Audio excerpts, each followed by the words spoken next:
Hello, and welcome to the very first lecture of your BA647 marketing class.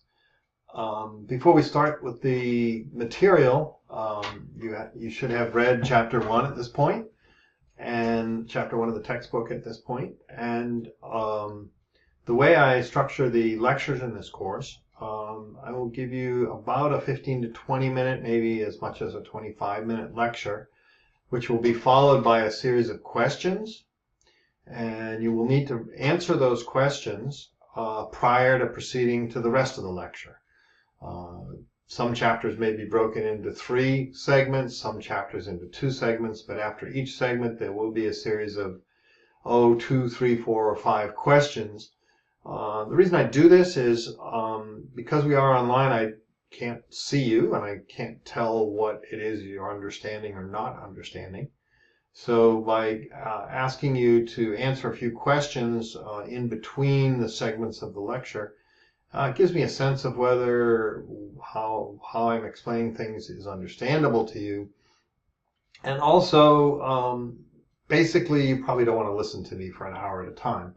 So by breaking the lectures into pieces, they're short. You can do them in a relatively short period of time. You can continue on to the next one if you have the time to do that, or you can come back to it later and do the next section. But you will not be allowed to do the next section until you've answered the questions the way I've structured the course. So to begin with, in my introduction, I said one of the things that I always ask students at the very beginning of a marketing class is, what is marketing? And all of you should have responded to the intro bio by telling me what you think marketing is. And I haven't had a chance to look at your responses yet, but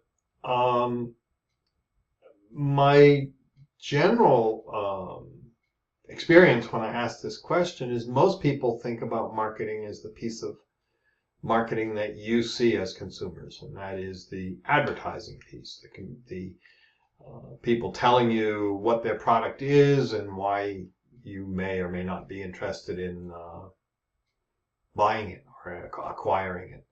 And that is certainly an important piece of marketing, but it's far from the only piece of marketing. And it's the piece that you see as a consumer, and you're bombarded with advertising every minute and every day of your life, whether it's coming from media or social media or broadcast media or packaging. Anywhere you go, you're constantly people are trying to communicate the information about their product to you. So we're very familiar with that. We understand it because we're subject to it. But let's take a bigger picture look at marketing. So most marketers sort of start out with what are called the 4 Ps: product, price, promotion, and place. And those are the pieces of marketing. 3 of the 4 we haven't talked about yet. Promotion is the communication piece, the advertising piece. And there's lots of parts of promotion that we'll talk about. The product piece is physically the product that you are selling, and that can be a physical product, a thing. It can be a service. The product that I'm providing to you right now is education, and education is a service. There's no physical thing that you're acquiring. The only physical thing you'll get at the end of your master's degree is a diploma, piece of paper that says you did it. But there is value in, hopefully, I assume you think there's value in education, and there's a reason that you're doing this, and you're paying for it. It's not cheap. So why that education is a product, just like your cell phone is a product and your television is a product, education is a product. So services are products, things are products. Anything that I am providing to you that provides you with utility, something that's useful to you, is a product. And the second piece of these 4 P's, the price piece, is really important. What is the value of what you're providing? And a lot of people, especially people who are involved in sort of the cost side of the equation, like logistics people, think that price is determined by what something costs. But probably that's not totally accurate. Cost does matter. You generally can't sell something for less than what it costs to produce. But that sets the bottom limit on price. The top limit on price is set by value. What's it worth to the person who's buying it? So price is set by markets to a certain extent. It's also set by marketers. If you have a differentiated product, something that's different from other things that are on the market, you have some control as to where you set price. And where you set price has a lot to do with how people perceive your product. So sometimes higher prices are not bad. Sometimes higher prices add the perception of value to a product. And sometimes they're not good. People won't pay a higher price for something if they don't see value in it. So price is something we're going to spend a lot of time on. Promotion is the art of communicating. How do I tell people about my product? There are lots of different kinds of promotion. The word promotion itself usually means, in marketing, usually means point of sale kinds of activities. So think something that moves someone to purchase. Coupons or discounts or sales or that kind of thing are promotional activities that are designed to make people make a decision to buy something. But the promotion piece of marketing, that piece of the 4 P's, is also all about communication. How do I let people know that I have a product for sale? And how do I encourage them to see a need to purchase that product? So lots of different kinds of promotion. And once again, it's for physical products. It's for services as well.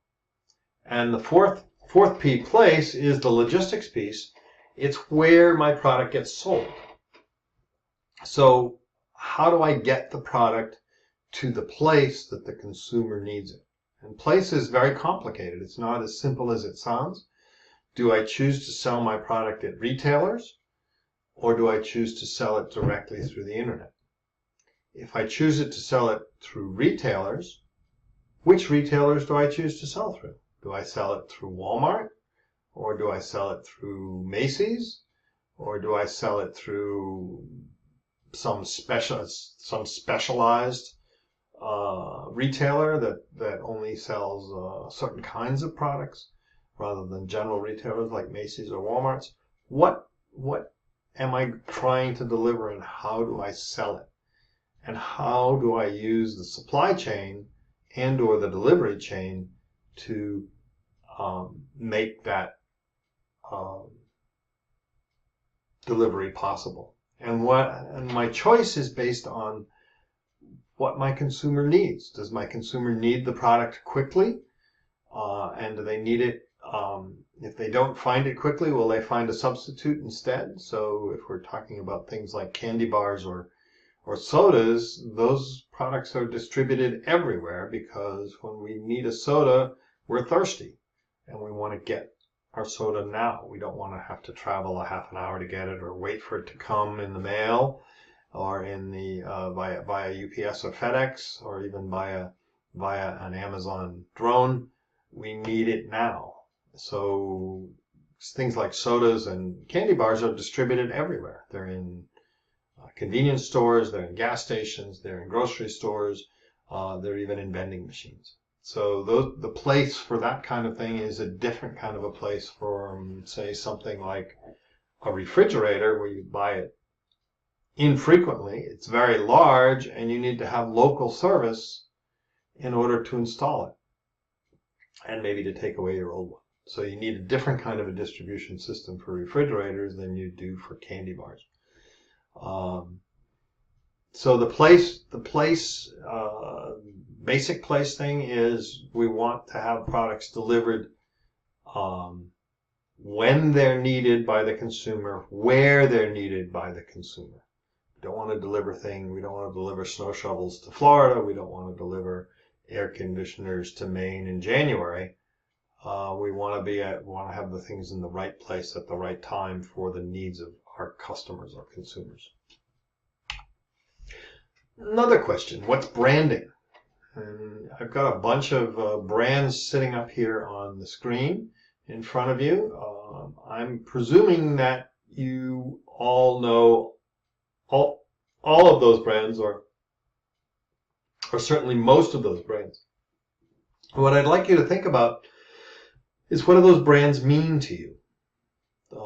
Just the logo says something to you, I believe, and tells you something.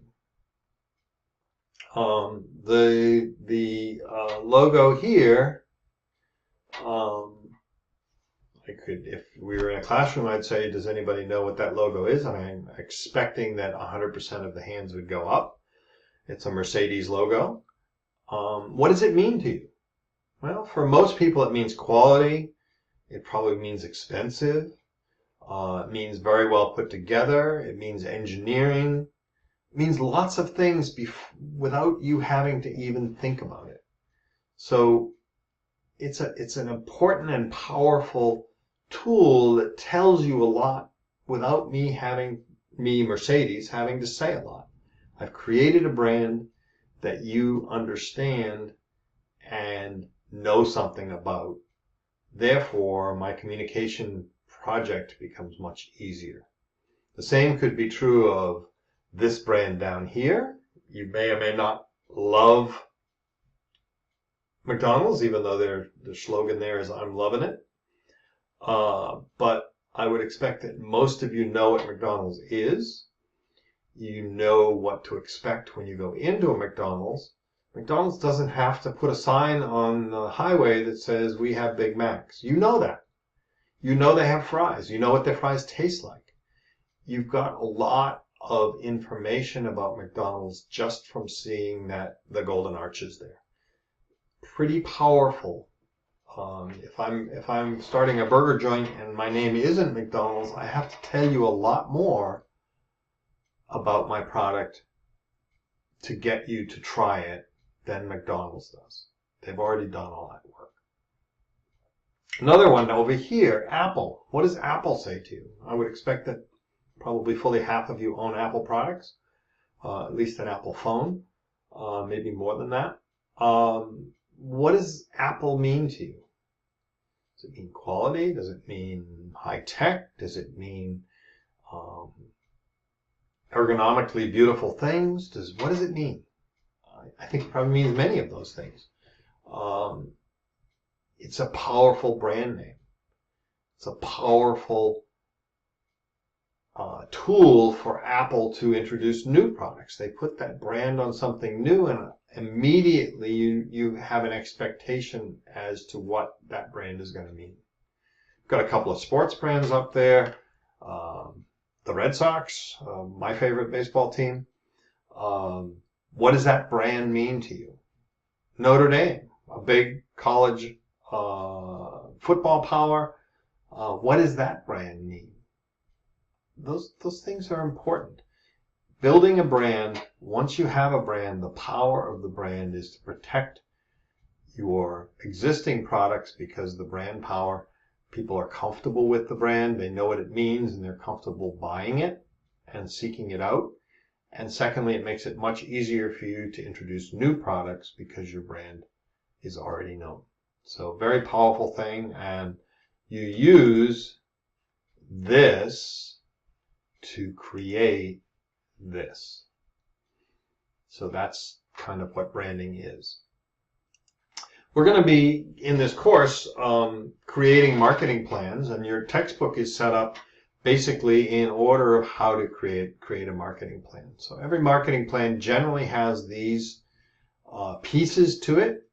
The executive summary, which you'll see in most business documents, including marketing plans, is a summary of everything in the document, usually condensed to about 1 page, and it is written last but appears first in the document.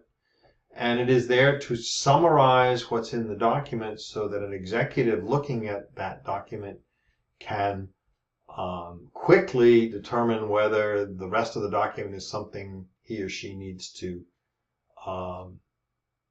peruse.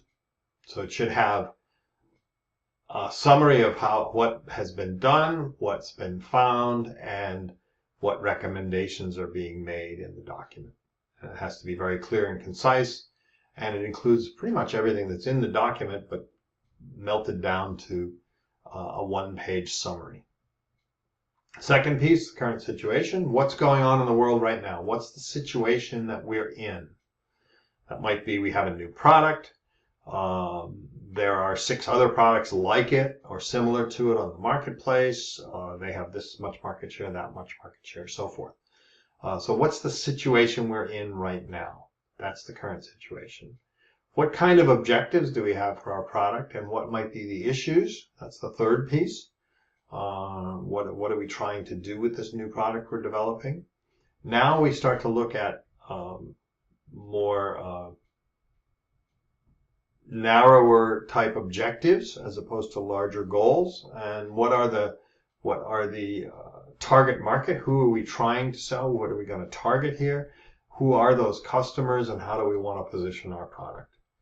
So we just talked about branding, and we know where Mercedes products are positioned. They're positioned at the high end of the automotive market, very quality-oriented and performance-oriented market. So they're positioned in a particular place. They're not positioned in the same place as Hyundai or Kia, whose products are positioned in a much different part of the automotive market.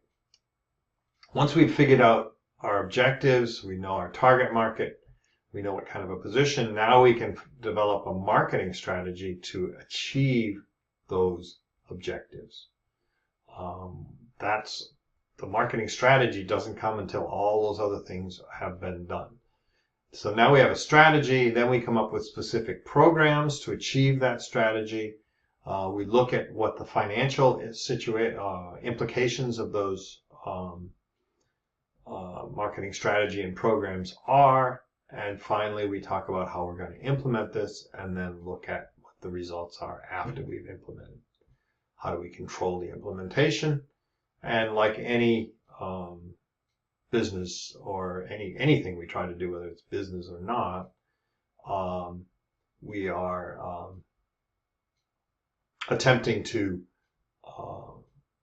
constantly improve. So our controls have to give us feedback so that we can adjust our strategy and programs in the event that they're not achieving what we expected them to achieve.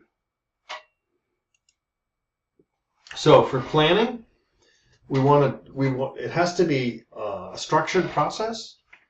We have to research. We have to do a fair amount of market research before we can start developing the kinds of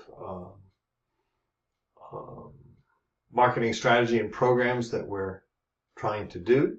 So we have to research and analyze our research. We have to develop plans and document what those plans are about. And then we have to do the implementing, evaluating, and controlling. So if you look at a chart here, you talk about research and analyze the current situation, understand what the markets and the customers that we're trying to serve look like, plan the segmentation and targeting and positioning of our products. So segmentation, we're going to look at a certain segment of customers, and then within that segment, we're going to target a specific part of that segment. How do we position our products there? Plan our objectives and what kind of marketing support, develop our strategies, track our progress, and around we go. So we're doing our marketing plan, and it is a circular process. It's never done. We're always constantly updating and making it work better. So to do our research, we have to do external and internal analysis. What's happening out there and what's happening inside our organization. So what is the marketplace looking like and what is our own situation looking like? That kind of an analysis is key to developing a marketing plan. Many of you have probably looked at SWOT analyses before, and we'll be talking about that in Chapter 2. But this is essentially what we're doing. The SWOT, the strengths and weaknesses, are the internal analysis, and the opportunities and threats are the external analysis. In terms of external, we're going to look at the kinds of trends that are taking place. So demographic, that means what's happening in the demographics of our marketplace. Are people, the general consumer, are they getting older? Are they having more children or fewer children? Are there more people married or unmarried? Is the average age increasing or decreasing? All of those are demographic issues. Economic, are people doing well economically or poorly? Do they have disposable income? Or are they constrained by economics?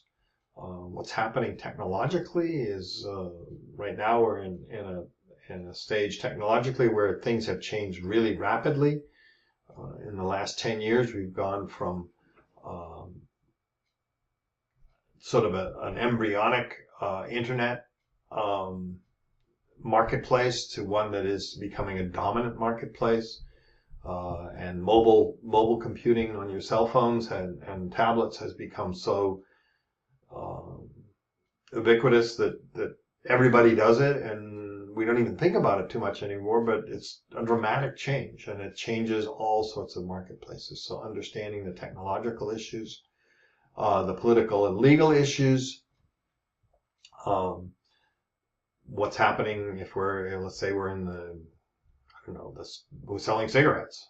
What's happening politically and legally relative to selling cigarettes, if that's our product, or liquor, or anything almost, because everything can be regulated by the political legal process. What's happening ecologically? Are we in a marketplace where we have to be ecologically sensitive in terms of the environment? Think about those kinds of things. That's also external. And then social cultural, are what we're marketing, have the social and cultural norms, are they changing? And social and cultural norms do change. They've changed pretty dramatically in the last 5 to 10 years even, as to all sorts of different things. Let's say same-sex marriage, unthinkable 20 years ago and now legal. That's a pretty big sea change in societal and cultural norms. Does that affect what we're doing depending on what our product is? So think about those kinds of things. So internally, we're going to look at our own strengths, which are our core competencies. What are we good at? What makes us think that we can have whatever product we're developing and be good at it? What's our core competency? What are our weaknesses? Do we have financial weaknesses? Do we have production weaknesses or distribution weaknesses? Where are the weaknesses within our firm? And then we can also look at our competitors' strengths or weaknesses and what we think their strategies are. And you can learn a lot about strategies, competitor strategies, by looking at what they're doing. You can figure out what their strategies are, and we'll do some of that in this course. Other kinds of analysis, you're going to look at who your customers are, who your suppliers are, your distributors, your partners, your other stakeholders, and these can be things that people that you're already working with or people that you're thinking about working with. So important to look at the big picture, look at all of the different parts of the environment and all of the people that you're going to be working with. When you're marketing, you may be marketing B2C, which is business to consumer. That's consumer marketing, selling to the end user, who is a consumer, or you may be selling B2B, that's business to business, where you're going to be selling to a business that is either using the product for their business or taking the product, modifying it, and reselling it. Two different kinds of markets with very different needs, and you need to understand the difference between those. So what kind of buying habits, needs, wants, attitudes, behaviors do your customers have? The who, what, where, when, why, and how, and are buying patterns changing? A little bit ago I mentioned the change in internet purchasing, consumer purchasing over the internet. That's a change in buying patterns. Why is it happening, and what's it going to do to my marketing plan? What's it do to my current business? I have to know why they're changing, and I have to know how to take advantage of that change. So understanding changing buying habits and buying patterns is really important. Third step we're talking about is segmentation, targeting, and positioning. I mentioned this a little earlier. Segmentation, basically we're going to take customers and group them by their needs, wants, behaviors, and attitudes. So segmentation, a segment of the market might be people who need transportation. So let's say I'm in the automobile market. People who need transportation is a segment of my market. So we understand there's a transportation need. Now we have to understand who within that people who need transportation we want to target.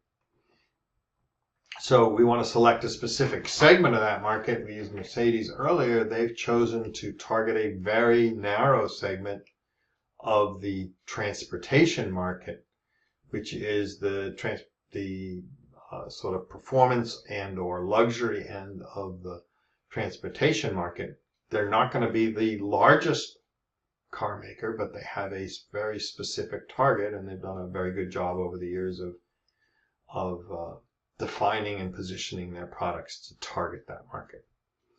So that's what they've done. The third piece here, positioning. They've positioned their product so that people understand what it is and it fits the needs of the targeted customers. And then fourth, plan directions, objectives, and marketing support. Your goals are going to be your long-term targets. What do we want to do? We're developing a new automobile, and we want to have 5% of the market by 2020. That might be our goal. Our objective is short-term. Within the next year, we want to have consumers recognize our brand, that 15% of the consumers will know what our brand is and what it means. So we're not looking for sales at that point, we're just looking for recognition. So if you want to be sustainable, you have to balance your goals and objectives, both short-term and long-term, with your financial ability, your budget realities, and you also have to balance your long-term goals with societal needs. So if my long-term goals are to generate electricity, I may need to look at being environmentally aware so that I'm not generating electricity and at the same time creating significant pollution. So that would be your societal goal. That wraps up part 1 of chapter 1. There are some questions following. Once you've answered the questions, you can go on to part 2 of chapter 1. Thank you.